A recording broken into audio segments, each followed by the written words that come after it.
the interesting things about John Rogers is that he's really a unique presence in American sculpture.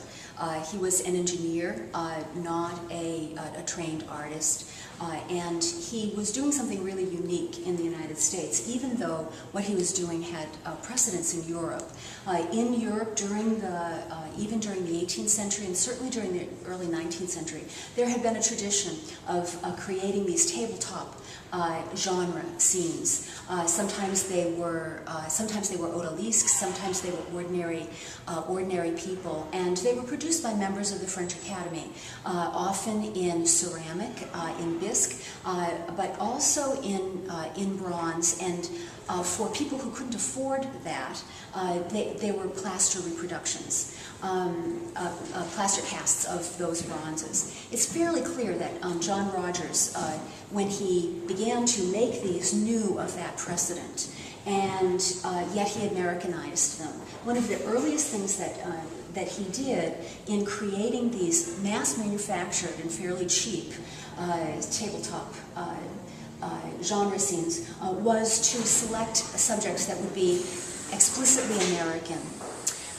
And one of the earliest subjects that he makes are subjects that have to do with slavery, relating to abolitionism and so forth. And actually, this slave auction is one of the earliest that he did. You notice that it's a little smaller than these later tabletop groups that he made.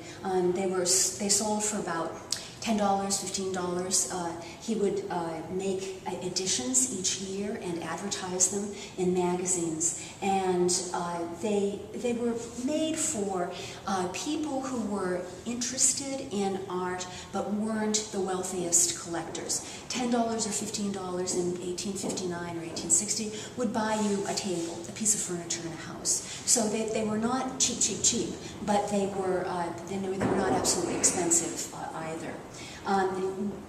It is true that the Crockers, in purchasing this particular piece, were rather bold in their purchasing decisions. One of the things that Rogers recognized was that this particular scene did not sell well. It was something that was a little too strong for most American eyes, and particularly in New York, where Rogers worked. Rogers was a Bostonian by birth and education, but his manufacturing of these groups were in New York. So in a way, I mean, he's from the right place for abolitionism and for liberal politics.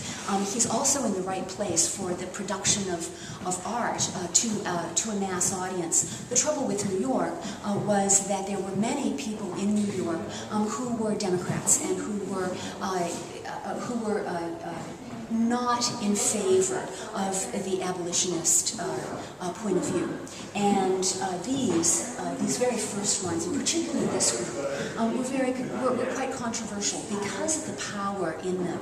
What I find remarkable and really unique in American sculpture having to do with abolitionism is the way in which this scene is represented. You almost never see this in paintings by Rogers's contemporaries.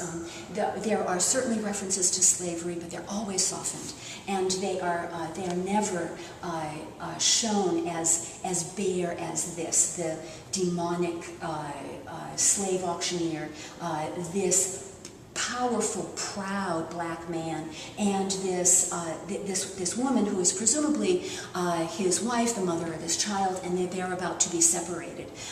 This kind of imagery actually accords with the imagery in the abolitionist press and in the popular press. You see lots of